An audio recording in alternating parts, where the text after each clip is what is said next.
Our story begins in 16th century London, England.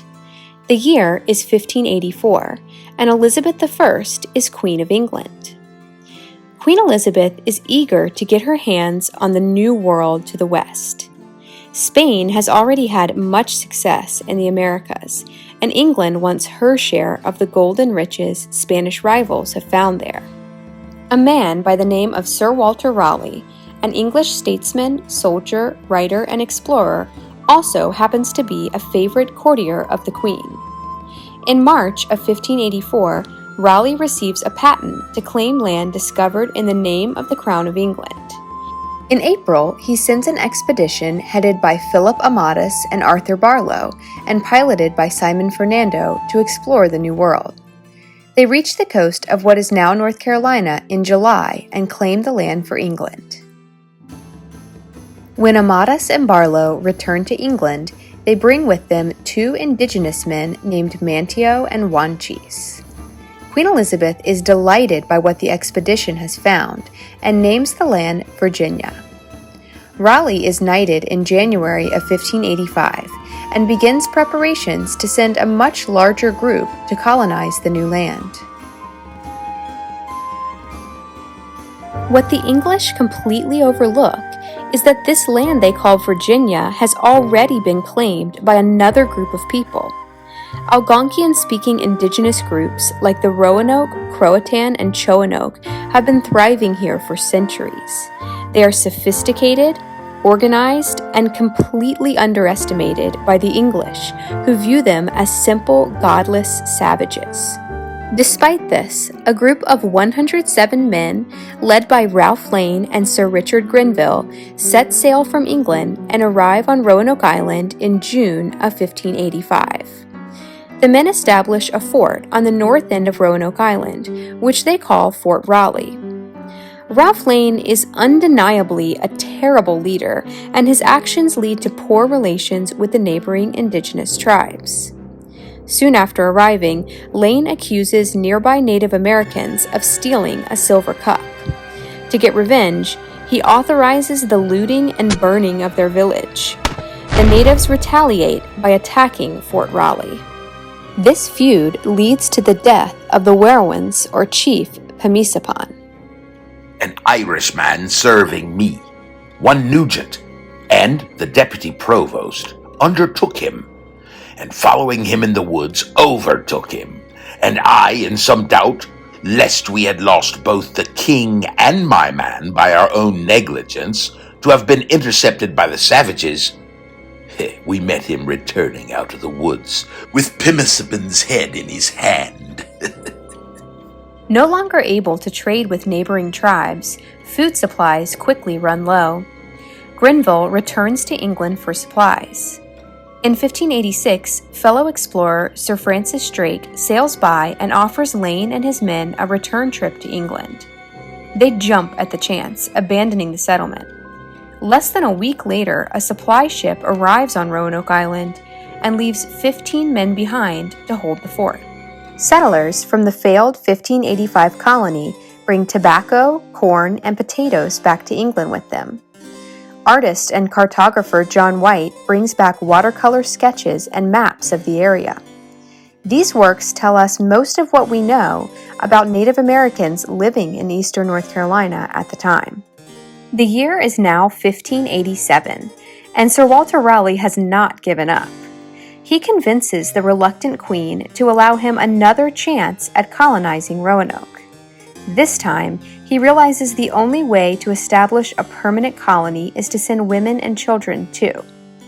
Desperate to join the expedition, he pleads with the queen, but she refuses to let him go. She appoints John White as leader of the colony instead. In May of 1587, 120 men, women, and children set sail towards their new home. Remembering the angry natives the last group had left behind on Roanoke, Sir Walter Raleigh intends for this new group to establish a colony on the Chesapeake Bay, farther north. But first, they are to sail back to Roanoke to check on those 15 men who stayed behind at Fort Raleigh. When they arrive in July of 1587, they find nothing but skeletons. The colonists planned to reboard the ship and continue on their way to the Chesapeake Bay, but the ship's captain, Simon Fernando, refuses to let them board. He insists that they establish the new colony on Roanoke Island instead of going to Chesapeake as planned. The colonists do the best they can to rebuild the settlement. Governor John White tries to make friends with the indigenous people, but most are still angry about the disastrous events that unfolded 2 years ago. A colonist named George Howe is shot with arrows and killed while he searches for crabs in the Albemarle Sound. These savages, being secretly hidden among high reeds, where oft-time they find the deer asleep, and so kill them, espied our man wading in the water alone, almost naked, without any weapon save only a small forked stick, catching crabs therewithal, and also being strayed 2 miles from his company, and shot at him in the water, where they gave him 16 wounds with their arrows. After they had slain him with their wooden swords, fled over the water to the main. In August, John White's daughter, Eleanor Dare, gives birth to a daughter and names her Virginia. Virginia Dare becomes the first English child born in the New World. But the happy moment is short-lived. The area is experiencing the worst drought in 800 years, and the colonists have arrived too late in the season to grow crops. John White is forced to return to England for supplies, leaving behind his newborn granddaughter. White knows the colony is in trouble and plans a quick trip, hoping to return in just a few months. What he doesn't know is that a war has broken out between England and Spain. The Queen needs all English ships to face the fearsome Spanish Armada. Without a ship to return to Roanoke, White is stuck in England for 3 years. Finally, John White catches a ride with a privateering expedition that promises to take him to Roanoke after a stop in the Caribbean. He makes it to Roanoke Island on August 18, 1590, his granddaughter's 3rd birthday, but finds the settlement deserted. His men find no trace of the 90 men, 17 women, and 11 children, nor any sign of a struggle or battle. The only clue is the word Croatoan carved into a tree. But we found the houses taken down, and the place very strongly enclosed with a high palisade of great trees, with courtnays and flankers very fort-like, and one of the chief trees or posts at the right side of the entrance had the bark taken off, and 5 feet from the ground, in fair capital letters, was graven Croatoan, without any cross or sign of distress.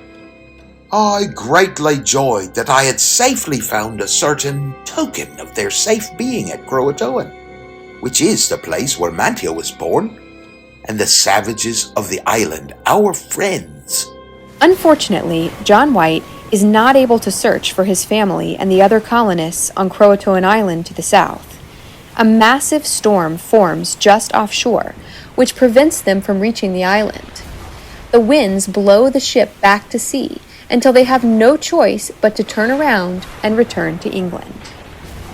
The official fate of the mysterious lost colony of Roanoke is still unknown to this day, although several promising theories exist.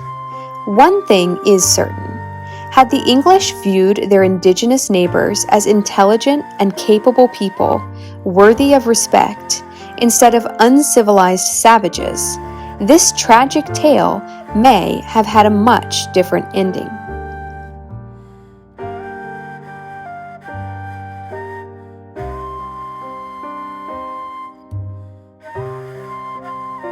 This video was created by LaFountaine of Knowledge. For lesson materials that go along with the video, be sure to check the link in the video description. And subscribe to my channel for more videos like this.